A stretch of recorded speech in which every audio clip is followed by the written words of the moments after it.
and welcome to the Fully Charged Show podcast. Now, before we start, we have a short message from the sponsor for this episode. I'm talking about electriccarhome.co.uk. I want to tell you about this website called Electric Car Home. It's where you can find everything you need to know about electric cars, solar panels, battery storage, and charging points. So if you're wondering whether to get an electric car, you want to find out more and you want to find out about other complementary technology, why not drop in to electriccarhome.co.uk not right away, don't do it now, do it after this podcast. electriccarhome.co.uk. We'd like to thank them for their support for this particular episode of the Fully Charged Show podcast. And so, hello and welcome. Welcome to this week's episode. Now, as you know, we have been quite busy. Apart from Fully Charged Live, we've been flitting all over the place. Or I haven't seen anyone from the Fully Charged Show team since we all left on Sunday last week. I don't know, they've been all over the place. I haven't been making Fully Charged this week. I've been making an episode of... I'm not embarrassed about it. It was great fun. Mildly embarrassed about it. I've been making an episode of Celebrity Antiques Road Trip with Craig Charles. The two of us driving around the beautiful lanes and countryside of Warwickshire, searching for antiques and then selling them at an auction. It's a very popular BBC television programme, and we had great fun doing it. And yes, I was driving classic combustion cars, a Ferrari and a Morgan two-seater Tourer V8. And I'm not going to lie, I quite enjoyed driving the Morgan. The Ferrari was, they're amazing cars, but God, it was smelly. Those cars smell. They are shocking. When you're driving them and you're not going fast, we weren't going fast, we were just driving through country lanes being filmed. So, we weren't doing any high-speed stuff, but my eyes were stinging, the smell of petrol fumes. I have to remember just quite how crude combustion engine cars are. But these are classic cars, and I really defend their existence. That's the sort of petrol cars we need, is old classic cars like that are loved and looked after. Anyway, we did that, and that was great fun. But that took a bit of time out of my schedule, which means that everything else has been pushed back a bit. And, we're basically riding the dragon of clean tech innovation and electric vehicle launches. It is a maelstrom of dizzying activity, and we're clearly struggling to keep up. So we'll be releasing all the talks from all the panels from Fully Charged Live on this podcast feed in the coming months. There's a lot of them, and they are brilliant, so make sure you don't miss them. I think it really is worth subscribing to the Fully Charged Show podcast. We're also launching these podcasts on a new YouTube channel, Fully Charged Regen, which by the time you get this will be live. I think it's all there. We're still uploading all the old episodes on it. So all the episodes of the Fully Charged Show podcast are on this feed, as are a few other odds and ends that we're putting up there. Sort of odd bits of video that we weren't sure what to do with. Some of the rubbish I've shot on my own. So slightly out of focus, out of sync, colour balance all over the place. Normal quality stuff that I produce. But what is really obvious, and this is what became obvious really during the Fully Charged Show live event last weekend, is what the role of this show is. And it's mainly to distribute good news. And, that's the thing. It's an optimistic show. It's kind of pointing out that there is hope in the kind of, let's face it, slightly dark political period we're going through, with trade wars, possible real wars, oil tankers being blown up in the Arabian Gulf. Keeping up with all that news is pretty difficult. The political leadership that we're suffering in one or two countries, I don't want to go on about it, but it's a little bit chaotic and very hard to follow, and we don't know what... I remember reading about democracy. I can't remember how it worked, but it was very good while it lasted. Anyway, that's all over. Forget that. Moving on. But that's the role of this show, is to try and find positive stories that are going around. And, as I've always said, electric cars, just that concept, is not going to save the planet. Nothing we can do can save the planet. The planet is fine. There's nothing wrong with the planet. It's just the human race is facing a teeny bit, just a mild existential crisis. at the moment, and that's really what. So it's very easy to be pessimistic, anxious, and depressed about the state of the world at the moment. I know. So I think it's our job at Fully Charged to try and show that there is hope, and with the right pressure on our governments and industries, we can, with great difficulty, but we can turn the lumbering behemoth of the 20th century legacy technology that we have and develop a kinder, more sustainable and more equitable, longer-term planning system that isn't quite so damaging.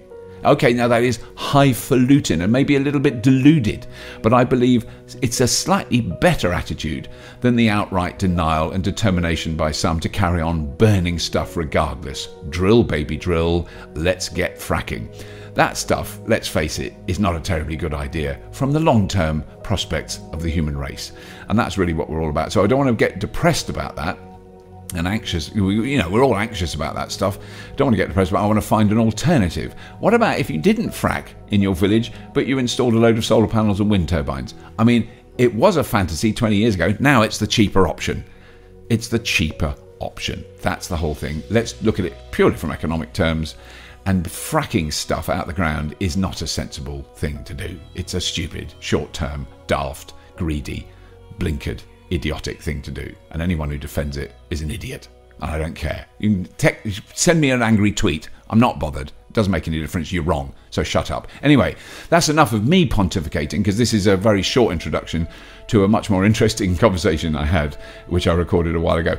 And as I said, all the other podcasts are coming very soon. This is all done in a bit of a rush, so please forgive us. We will be putting out ample episodes of Fully Charged in the very, very near future. There's a kind of wedge of them about to explode onto your screens. So I think we should now be listening to someone else who's much more interesting and much more well-informed. So please welcome onto the Fully Charged Show podcast, occasional guest and a man who knows a lot about the ever-changing electric car cosmos from Electric Vehicles Outlook, Mr. Roger Atkins.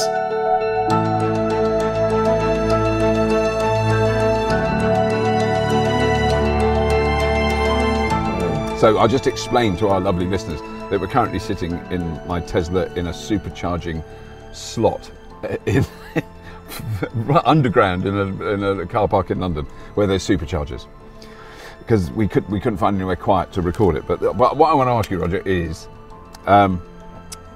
China, just because I haven't ever been to China. I've landed in Hong Kong. Okay. At the old airport, so that dates it a long time ago. Yeah. Well, it wasn't China then, probably. No, it wasn't. Yeah. It was still and then that's the only time I've been anywhere near. So you've just come back. Mm-hmm. And the stuff you've written about there, I mean, it does sound like it's they're just, it's just another world. I mean, they're what's happening in China. Because that's it. I'll tell you where I want to start is, why have we got to do climate change, reducing our CO2 here? What about China, Boris Johnson? Yeah. Well, they're doing more than the rest of us ridiculous. Put together. They are. Yeah. So there's more renewable effort, ambition and work being done in China than anywhere else in the world. Right.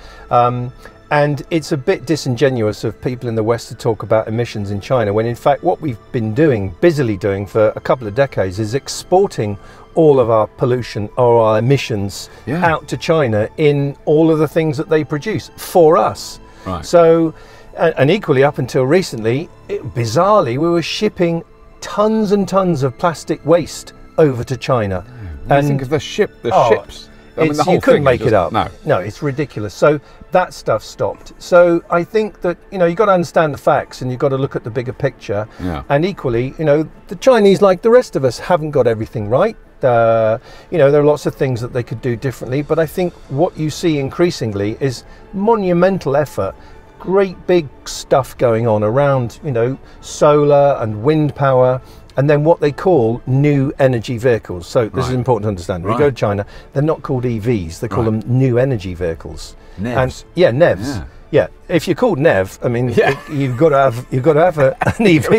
It would be ridiculous if you didn't. If you were called NEV. But So the reason why they're called that, I don't think this is the official reason, but it's because new energy vehicles should progressively and eventually come from renewable energy, new energy. Yeah. So I kind of quite like that. Yeah, I think it's a good term. I think we should adopt it immediately. Yeah. Thank you. Yeah, we're sitting. In fact, I'll do the reintroduction. We're sitting in a NEV.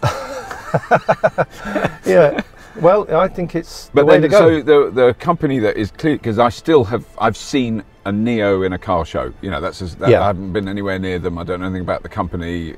I've met the amazing boss, very funny guy. I don't know if he's the boss, but certainly one of the big cheeses. Was that Jack Cheng? Yes. I think you met Jack in Amsterdam. In Amsterdam, yeah, that's right. He was so funny. He is a smart guy. Very smart guy. And here's the thing about why I think they're quite a cool company.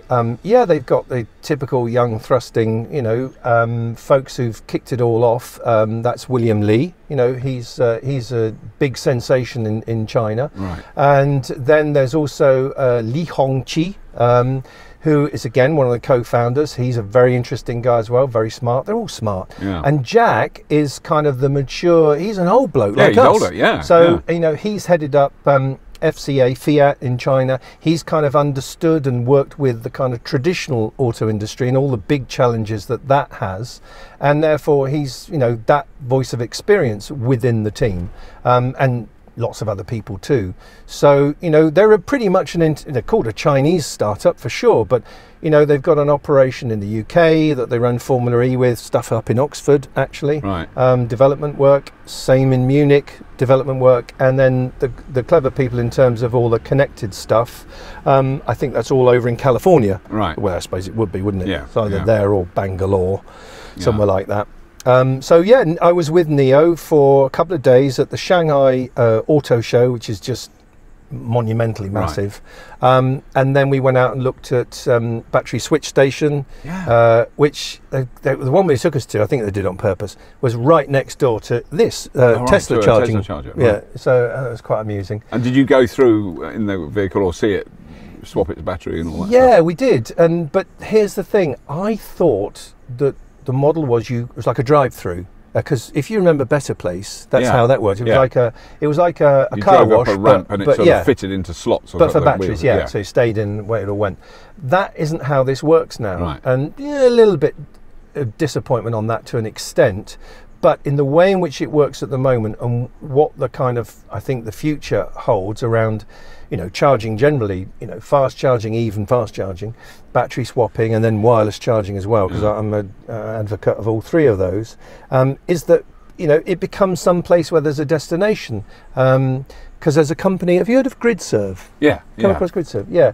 Well, I love their vision of how things might be. And I know some people have a pop at it saying, well, we don't need to mirror the kind of petrol station thing, and they're right up to a point. Yeah. But I think, looking at and understanding what the consumer wants, what people are used to, anything that works to advocate for electric vehicles and accelerate the adoption of electric vehicles is a good thing. Yeah. So the stuff that's going on in China, the stuff that's starting to happen here as well, a lot of it is about infrastructure. So Neo make the ES8, which is an SUV, a smaller SUV, which is the ES6, and then they also have a supercar called the EP9, right. Which raced around the Nürburgring very, very fast. I think they're a really cool company. Right. But because was a thing. It's so funny how those things. I feel these waves that happen on Twitter. That we need battery swapping, and when there's battery swapping and a car with a reliable 1,000-mile range, I'm in. And until then, forget it. And then battery swapping, that's the obvious answer. And you go, well, it was tried. What does that mean? I don't know if that's someone's alarm. He doesn't look bothered though, does he? No, I don't think it's. There's nobody running, so that's good. I'll just put that up for now. Yeah, I like a good alarm though, don't you? Yeah, I love a good alarm going off in the background. Especially if it's in an office where no one can stop no one takes any notice. And then the blokes from, IT come, and the people from... there you go. There you go. The bloke from maintenance came. Yeah. Yeah. But the battery swapping, I was very intrigued by that, because that was, everyone said that's the obvious answer. You go, well, if you think about it, if you've bought the car and it's your battery, do you want to swap it for others? But presumably with the Neo model, it's not your battery. Do you buy the car without the battery? Is that correct? So this is the thing. Which kind of makes sense when you can swap it. Then it starts to make sense. Well, again, Rob, I believe there's nothing that's like a panacea in all of what's going on. It's a blend of things, and it's whatever whatever thing works in a particular situation. So I think, you know, wireless charging, battery swapping, fast charging, all those things have their place. Yeah. And I think that's the beauty of it, that when we find the best solution, that's what we'll have. Yeah. And so, for example, those GridServe charging stations that they're going to build out, which I think is really exciting. And the fella, by the way, that run that, I love his name, Tottington. Oh yeah. Yeah. And you think, I've heard that name before, and it's because, you know, it's a service station. Right, of course, his dad. There's also a village just down the road from where I live, so there's a Tottington. There's lots of them. Yeah. So back in the day, his father was involved in the development of service stations, and I think that's why he's called that. And then he's got a brother who's also named after a service station, but I'm trying to think which one. I have heard about this. Yes. It's not Leicester Forest East. Or Watford Gap. What is it? What's it? South Mims. No, it's not South Mims. No, we shouldn't say it like this but anyway, it's a good name. Yeah. It's a good name. So Tottington's Vision, which he's got a lot of backing for, and he's a very smart young man. Because his background, I think you know this, has come from, you know, a lot of work in solar. So he's developed lots of solar energy and storage and grid support over the years. So he knows what he's doing. He absolutely knows what he's doing. And he'll blend into those things: wireless charging, battery swapping, fast charging. It's not one thing. No. That's it. Absolutely. The killer app. They call them killer apps, don't they? No, there's no such thing. No, they're always a disaster. But I think the thing is that I mean, that is the hardest thing to communicate to people who've never driven an EV, is the least of your problems will be charging. You know, there's plenty of other problems, like, you know, I mean, I don't think because that's the thing that everyone's got this block. Oh, I'd have to charge it all the time. It would be and actually, the more you get used to it, the less you think about it. I don't think about charging. I kind of agree with you, but not totally. You're not going to hit me, are you? No. Tell you why, because I do think there are kind of groups of people that adopt anything new, any kind of new technology. Yeah, that is so true. There's no doubt about it. You're in the early adopter group. So the early adopter people are terribly forgiving, and we'll put up with a lot they'll of do all nonsense. Sorts of and you get used to something over time. So you're more than familiar with this, because you know you've been involved with electric vehicles for years and years and years now. Yeah. But anyone coming to it afresh, I just sort of think that we do need that leg up a bit, really, around something that maybe is a bit more than we need to begin with. But listen, whatever it takes, if that kind of stuff can, you know, people can afford to put it out there to show that there is this dynamic charging proposition, and that triggers mass adoption, well then it's a good thing, isn't it? Yeah, absolutely. Yeah. You know? But then, so just quickly going back to China, because is it noticeable? Because I don't even know where you are. Shanghai. Yeah, of course you are. Shanghai. Motor Show. There's a clue Auto Shanghai. That was the clue. Yeah. That was the But was it noticeable on the streets that there were like electric buses, electric cars, electric bikes? It's just this bit of footage that my brother-in-law showed me of a street that might have been in Beijing, I can't remember, but anyway, in a Chinese all the bikes city. Coming down it. Well, they're all electric scooters. Yes. Like really, and then the amazing shot of a post on a street corner with just like an octopus of wires coming out of it, all plugged into loads of scooters, all crammed in together. You know, I don't know which is where they were charging them. It just sounded extraordinary. Yeah, it is extraordinary, and you're right to kind of make those distinctions, because there's been a big revolution in China. There are millions and millions of two-wheeled electric vehicles, so electric bikes, electric scooters. In fact, I'll send you a video of just this sea of bikes all coming down, and it just sounds like a swarm of bees. Right. It's peculiar.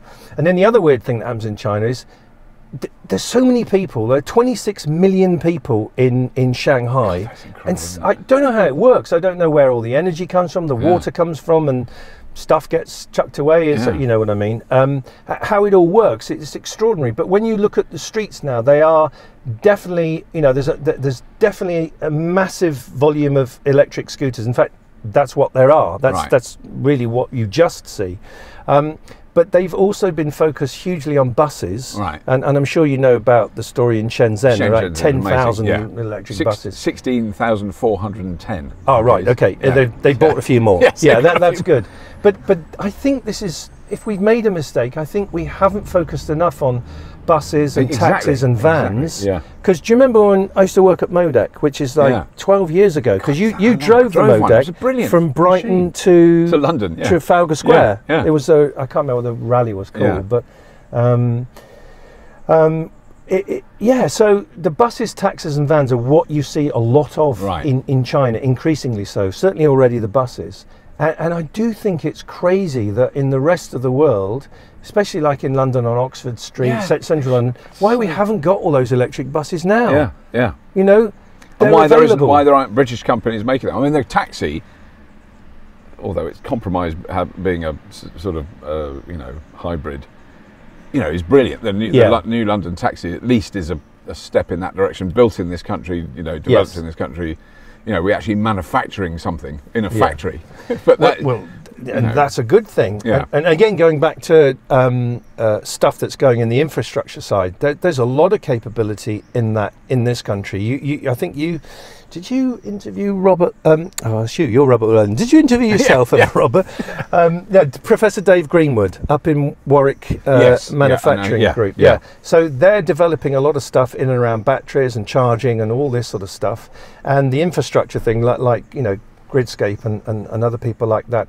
There is an awful lot going on in this country, which is good. So we mustn't just imagine that it's all in China and everything's about China, because again, if you look at NEO, a lot of that proposition, those vehicles that are out there now, has come from British engineering, British engineers. Right. So, but we've got to look at the world now as an international thing. This is where I don't want to mention the word that begins with B, by the way. word. Can we not mention that? No. Well, if you picked any one thing about that that's bad, it's that's about division rather than collaboration. Yeah. That's and the way in which things are getting done better and quicker is by more and more collaboration. International collaboration. No, exactly. Absolutely vital. Isn't exactly. It? Yeah. But China is extraordinary. I've been going for a number of years now. First started going when I worked at Ricardo. Right. And I've been to Beijing. Oh, Chongqing, that's an unbelievable place. There's like 30 million people there. I've never even heard of it. Exactly. It's a Chongqing. Right. I love the name. But that's busy. That's a big old place. But the difference is in China, we're not going to see everything that's happening in China just happen everywhere else, because this has been a condensed industrial revolution or technical social revolution in 3 decades, when ours has taken over 100 years. Yeah. And also most people are in cities. It's very much a country about cities. Whereas, we have the blend of cities and towns and countryside and all that sort of thing. So it's either cities or a rice paddy and probably a farmer on a diesel tractor.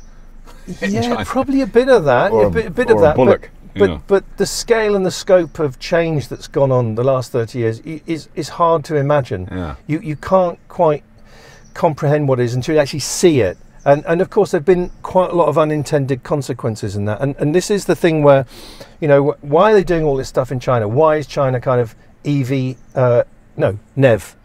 headquarters? Yeah. It is because this accelerated growth has had this unintended consequence of very bad pollution, urban pollution. Yeah. So the government are now equally fast putting their incentives in. That's been going on. We'll talk about that in a sec, because the incentives are kind of coming to an end in a way. It sounds a bit weird, but they are.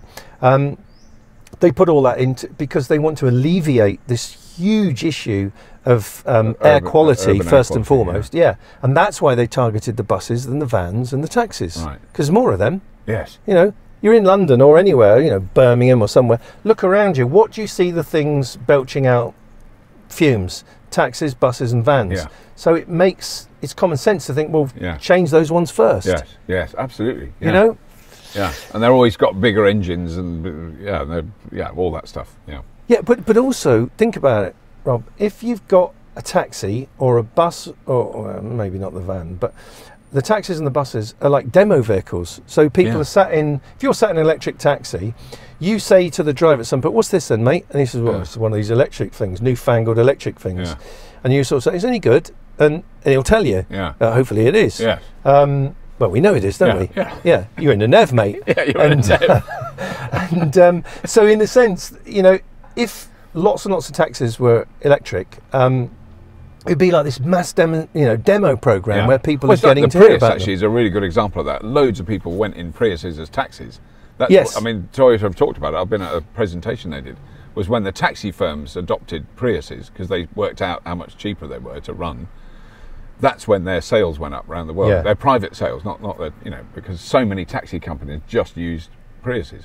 Yeah, well, because And they for saved simple economics. they saved hundreds That's why of they did thousands it. of pounds a year Yeah. as a taxi fleet. And that's again the thing where I think increasingly now fleet managers, all these people, they're not just, maybe they're not doing it at all because of the environment or whatever. They're doing it because It's economics. It's yeah. economics, Yeah. exactly. Do you remember when we were in your shed with the wood shed, Yeah. or the garage or what it was? You came up with, what was that phrase you came up with? You said economics. Oh, right. So Yeah, what's happening that? that it was very I've forgotten clever. about- Oh no, I think it might have been my idea. I think it could have been you. Yeah. But I'll just close that all one. joking apart, that was actually quite an important kind of Yeah. way of putting it, Yeah. because I think all the while it's just been, eco this, eco that. For a lot Yeah. of people, it's a bit like, well, that's it's like the climate thing. Yeah. That's what hippies do, Yeah. which is really not Not the case. Yeah. That really doesn't please me at all. No. Like, so I think the economic argument of Yeah. it is becoming much more to the fore. You see that with solar. Yeah. So the Yeah. default energy solution now anywhere in the world is solar. Right. Because it's cheaper. Because it's cheaper. Yeah. Exactly. And I think increasingly fleet operators seeing that it's cheaper, whole life cost or whatever those other phrases are, TCO, total cost of ownership. Yeah. When those things are cheaper, then it's the economic argument. Yeah. That's a good thing. Yeah. Because they do it then. There's no argument, is there? Yes. There's no sort of, it's not a nebulous concept. It's like, it's cheaper. Yeah. Let's do it. Yes. Yeah. Yeah. No, I mean that is. Because that must be. I suppose the other thing we should mention about China is the government system. That's how did Shenzhen go from 16,310 diesel buses to electric ones in like 4 days? Because someone said all buses must be electric. Yeah. That decision making, top down, autocratic communist capital. It's such a weird. I mean, I can't imagine how they have managed to blend those two. Well, I don't want to confuse Seemingly everybody, but yeah. here's the thing now, you see, it's a hybrid system. If you is a think hybrid. about it. Is it self-charging? In a way, it is. It is, yeah. It's a self-charging Hybrid political system. Yeah, that's what it is. But it is a hybrid. Yeah. So for the first time ever, you've got hybrid communism and capitalism. I'm probably saying the wrong thing. I've upset people saying that, but that is what it is. And it kind of works. Right. Like with every system, there'll be things that don't work and people don't like, but it's effective in terms of getting stuff done. Right. But it's an important point now. We're at a moment in time which is quite interesting as to what happens next. Up until now, the government have massively incentivized the adoption of electric vehicles, including passenger cars, by the way. But also like buses and delivery vans and everything. I mean, it's across the board. Indeed. Right. However, their strategy is to do that to stimulate the market, which they've done. Yeah. So out of like 29 million vehicles that were sold last year in China, I mean, it's a big old market. Wow. The vast number were electric in relative terms to the rest of the world in terms of market share.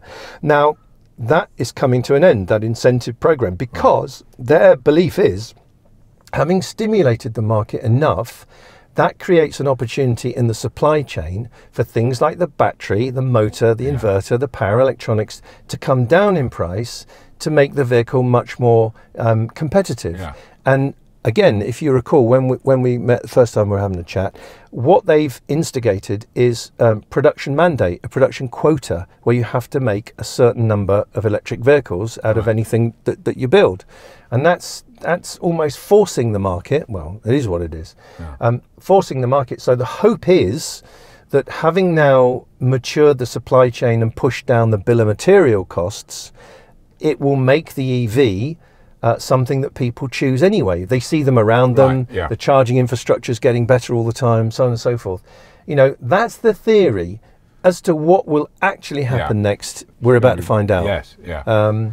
Because do they run out this year? Those they're incentives? basically coming to an end now. Right. And production mandates kicking in this year, and yeah, it's going to be a very interesting time. Right. But go back to the first principle. They want mass adoption of EVs. Right. Sorry, NEVs. Yeah.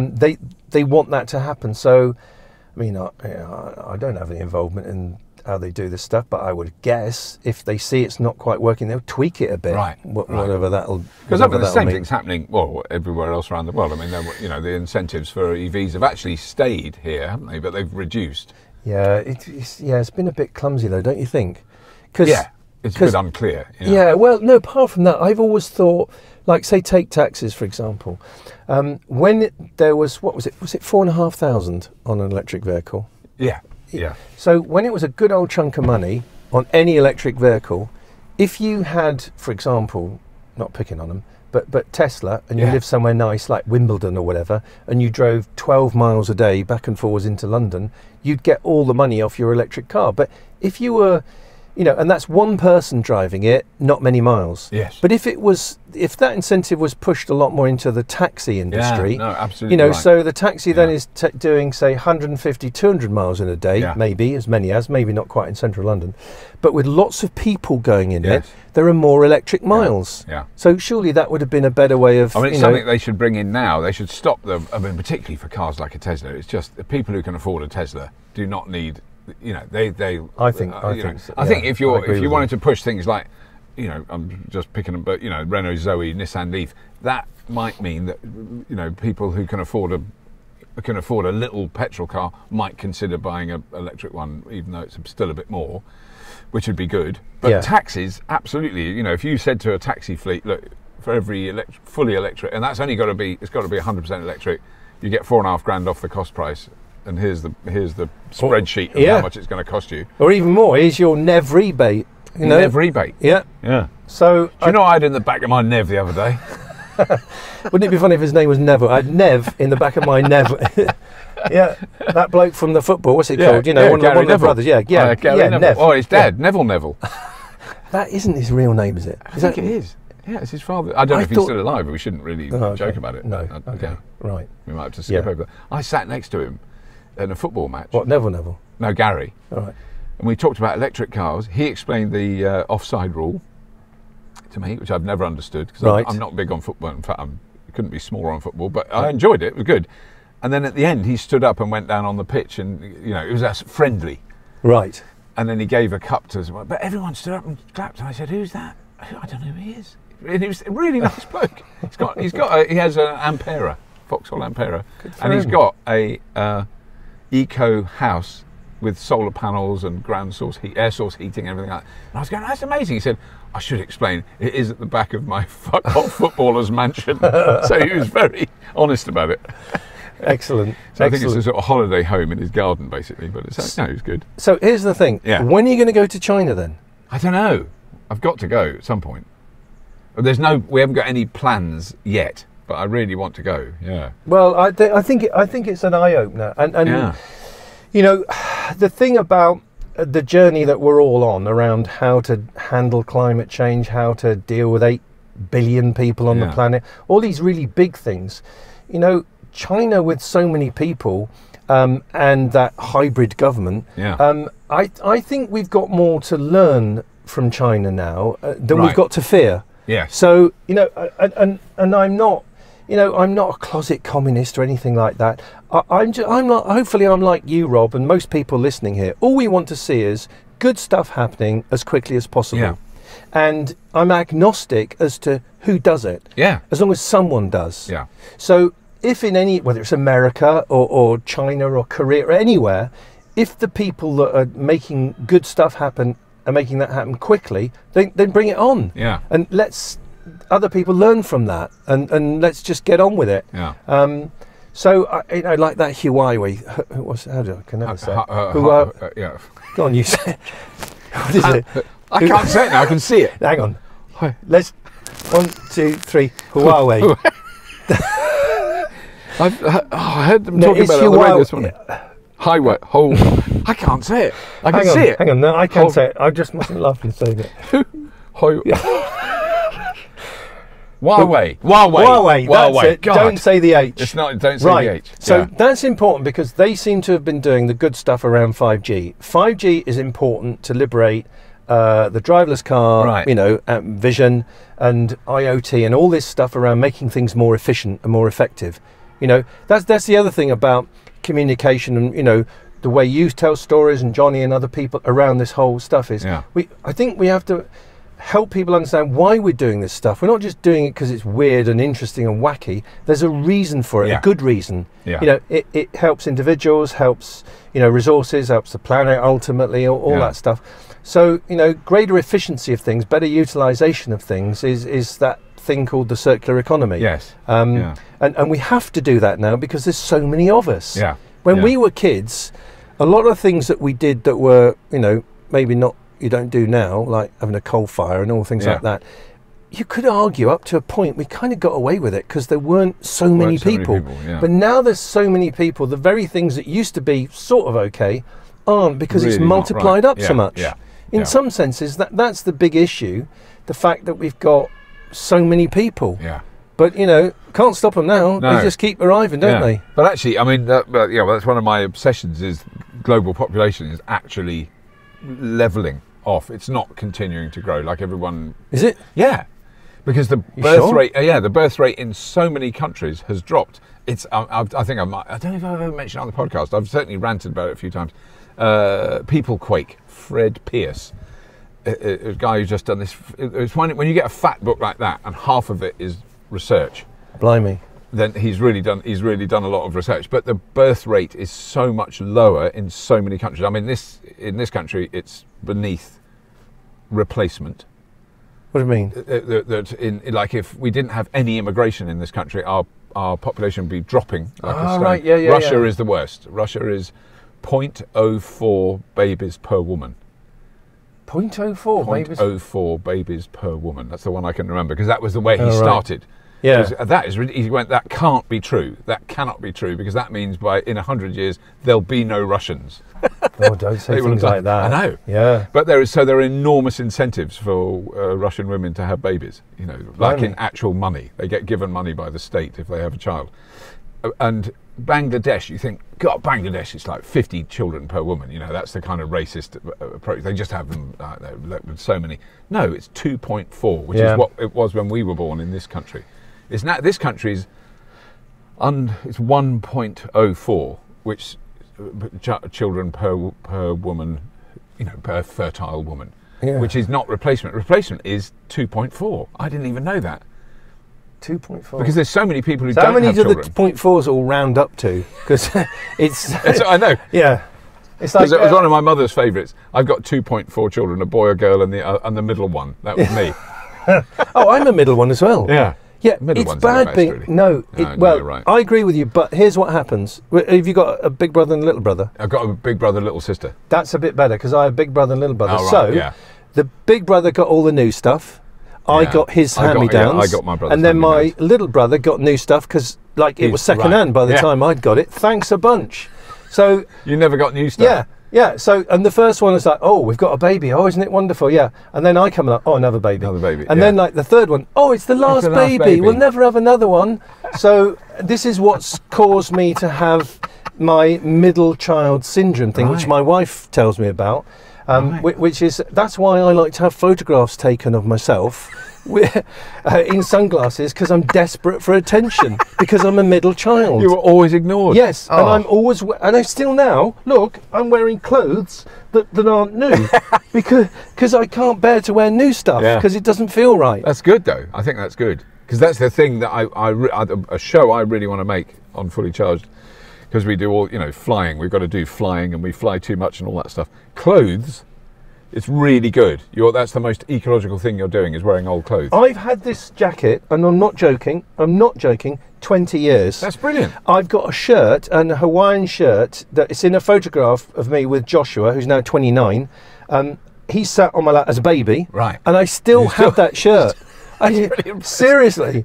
No, I am part of that thing that generation, I think, where it's like you make do and mend. Yeah, You yeah. know, you don't buy new stuff. No. And again, you know, what's got to change about the future? Well, maybe we've got to go back to a bit of these old habits, because I think that stuff was, I suppose it was post-war austerity stuff. I mean, in I think a way. the thing that's changed in our lifetimes in particular, because that is a thing I know we didn't do when I was a kid, and it's the worst thing to realise you're of an age where you go, we didn't do that when I was a kid, but it's plastic.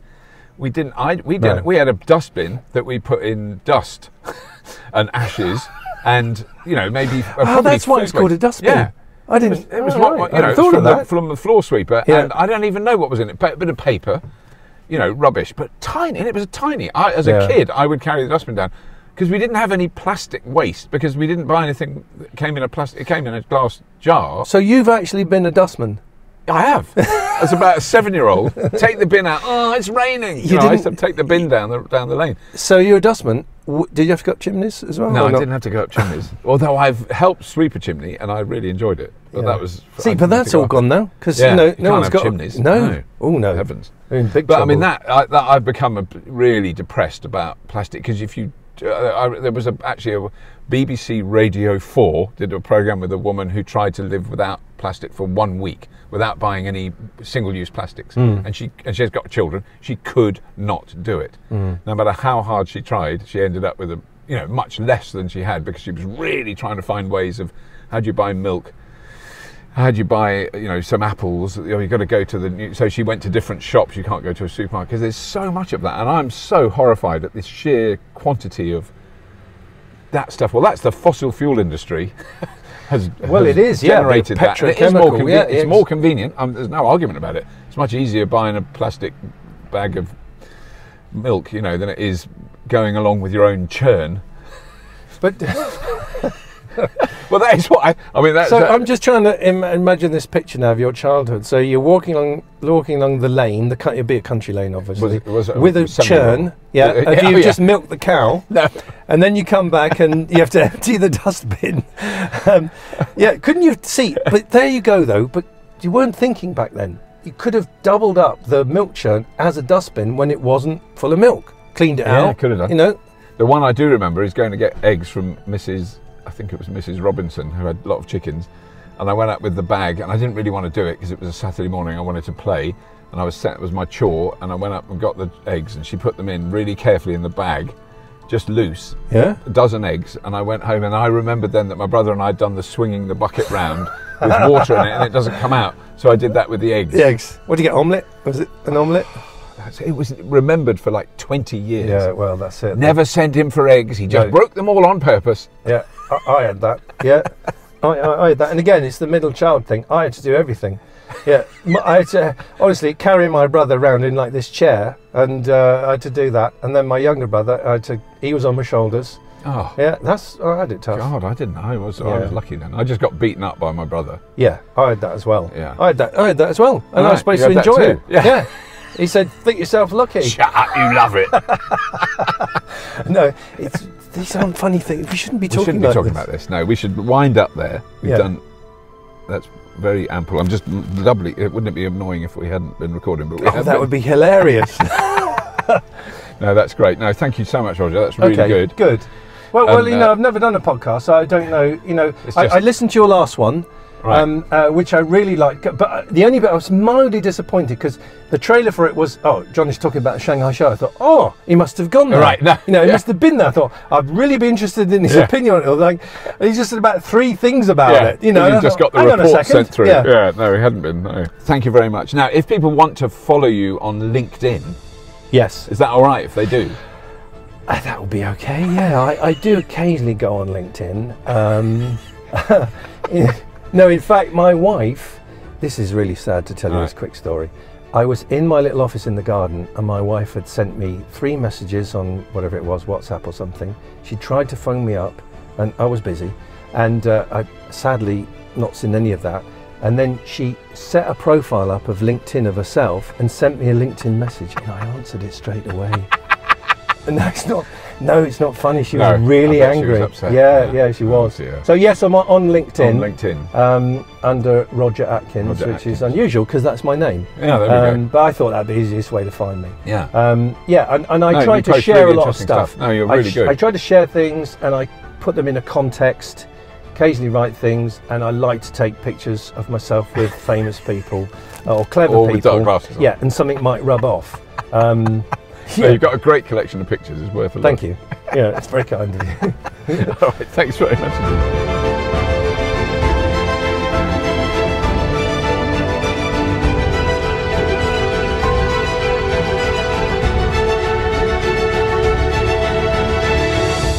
Well, that's what we've got time for this week. Now, please do subscribe to this podcast and please tell your pals, and obviously watch Fully Charged on YouTube and Facebook and all that stuff, and maybe subscribe to our Instagram feed, which I always forget about. It's absolutely amazing. There's loads of stuff goes on there that I don't even see until 3 months later. And as always, if you have been, thank you for listening.